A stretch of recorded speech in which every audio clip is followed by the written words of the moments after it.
Ja, we zijn in het stadhuis en elke politieke partij krijgt bij ons 5 minuten de tijd om zijn programma uit te leggen. En ik sta hier nu met. Robert van der Meijden van Forum voor Democratie Den Haag.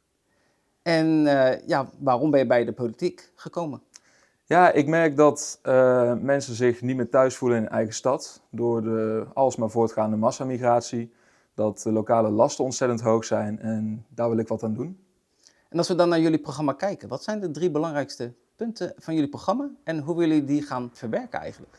Ja, wij willen het hoofd bieden aan de alsmaar voortgaande massamigratie door bestaande AZC's te sluiten, door de plaatsing van nieuwe AZC's tegen te gaan en door de voorrang van statushouders op woningen te schrappen, zodat woningen weer ten goede komen aan Hagenaren en Hagenezen, aan de inwoners van Den Haag.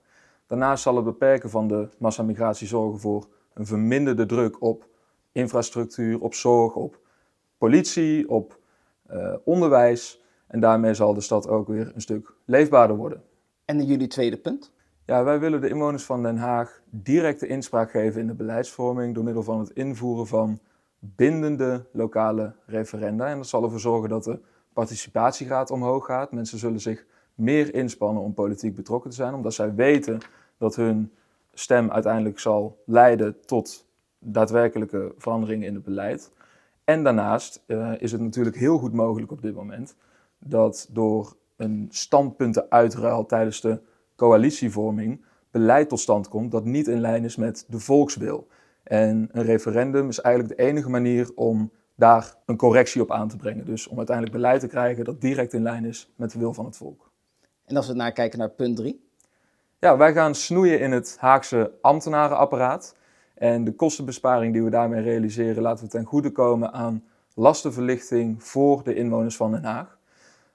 Op dit moment werken er zo'n 10.000 ambtenaren bij de gemeente en die kosten jaarlijks bijna 900 miljoen. Dat is ontzettend veel geld. Steek dat af tegen een gemeente als bijvoorbeeld Eindhoven, waar per 1000 inwoners bijna de helft minder ambtenaren werken. Maar we zien eigenlijk niet dat Den Haag nou per se veel schoner is of een veel betere infrastructuur heeft dan de gemeente Eindhoven. Dus daar zit een discrepantie. En dat willen wij oplossen door middel van het inzetten van bijvoorbeeld AI-technologie. Dat kan voor een ontzettende werkdrukverlaging zorgen.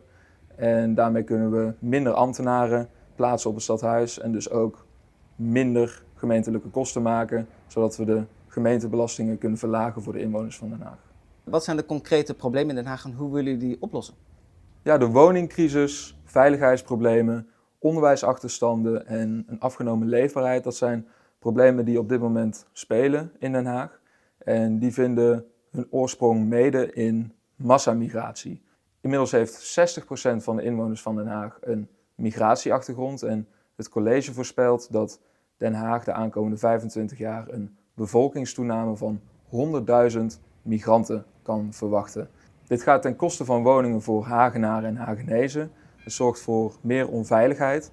Migranten worden vaker veroordeeld en ook verdacht van misdrijven ten opzichte van autochtone Nederlanders. Daarnaast zorgt het voor een grotere druk op het onderwijs en zorgt het ervoor dat de leefbaarheid afneemt. Mensen voelen zich niet meer thuis in hun eigen straat, ze kunnen hun eigen taal niet meer spreken.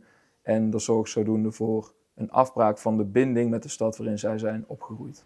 Door de migrantenkraan dicht te draaien en in te zetten op remigratie, zetten wij een enorme stap in het oplossen van deze problematiek. En wat maakt FVD dan anders dan de andere partijen? Nou ja, wij zijn natuurlijk een unieke partij omdat wij op zowel landelijk als lokaal als op maatschappelijk niveau vertegenwoordigd zijn. Wij zijn namelijk met meer dan 70.000 leden met afstand de grootste ledenpartij. En dat vergroot ons vermogen om ons partijprogramma op lokaal niveau tot uitdrukking te brengen. Ja, en hoe kunnen we FVD de komende periode zien? Hoe gaan jullie nog acties ondernemen? Jazeker, we gaan de straat op om te flyeren. We organiseren een uitslagenavond en we organiseren een politiek café waar mensen onder het genot van een drankje met elkaar ideeën kunnen uitwisselen, met elkaar in contact kunnen komen staan, kunnen netwerken. Hiervoor kun je kaartjes kopen op www.fvd.nl en ik hoop jullie daar te zien.